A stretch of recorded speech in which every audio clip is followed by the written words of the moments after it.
নির্বাচিত হলে সবাইকে নিয়ে দেশ পরিচালনা করবে বিএনপি, জানিয়েছেন দলের মহাসচিব মির্জা ফখরুল ইসলাম আলমগীর। অন্তর্বর্তী সরকারকে বেশি সময় নিলে পরিস্থিতি ভিন্ন দিকে যাওয়ার শঙ্কা রয়েছে বলেও সতর্ক করেন তিনি। এ সময় এজেড.এম জাহিদ হোসেন বলেন, রাষ্ট্র সংস্কারের সবই রয়েছে বিএনপির ৩১ দফায়। রাজধানীতে পৃথক অনুষ্ঠানে মঈন খান বলেন, সুষ্ঠু নির্বাচনের জন্য যতটুকু সংস্কার প্রয়োজন ততটুকু করেই নির্বাচন দেয়া উচিত। আরও জানাচ্ছেন তানজিদ ভুইয়া। রাজধানীর জাতীয় প্রেস ক্লাবে আয়োজিত এক অনুষ্ঠানে প্রধান অতিথি ছিলেন বিএনপি মহাসচিব মির্জা ফখরুল ইসলাম আলমগীর। সভাপতিত্ব করেন বিএনপির স্থায়ী কমিটির সদস্য এজেড.এম জাহিদ হোসেন।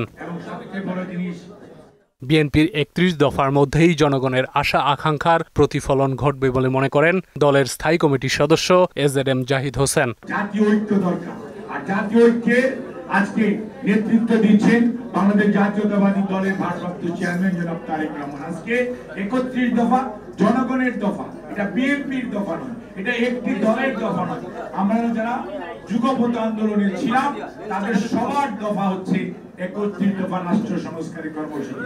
বিএনপি ক্ষমতায় যাওয়ার জন্য নির্বাচন চাচ্ছে না উল্লেখ করে দলের মহাসচিব বলেন, নির্বাচিত সরকার থাকলে সব সমস্যার সমাধান সম্ভব। ইলেকশন কমিশনকে ঠিক করে, প্রশাসনকে ঠিক করে, বিচার ব্যবস্থাকে ঠিক করে নির্বাচনের দিকে যান।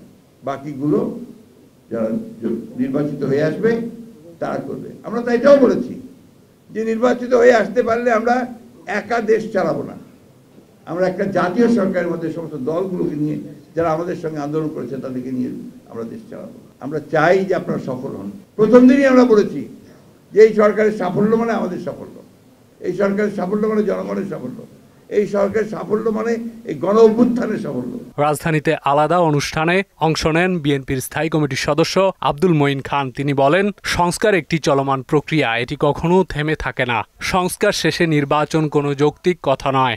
এই সরকারকে এটা উপলব্ধি করতে হবে যে নির্বাচনের একটি সুষ্ঠু নিরপেক্ষ নির্বাচনের জন্য যে সংস্কারগুলো অত্যাবশ্যকীয় প্রয়োজন, সেই সংস্কারগুলো সম্পাদন করে একটি সুষ্ঠু নিরপেক্ষ নির্বাচন দিতে হবে। যারা এখন সংস্কারের কথা বলছেন তারা আন্দোলন সংগ্রামে কোথায় ছিলেন এমন প্রশ্ন তুলেন মঈন খান। সেই সংস্কার শেষ হওয়ার পরে নির্বাচন হবে, এটা কোন যুগ? সেই সংস্কার কখন শেষ হবে?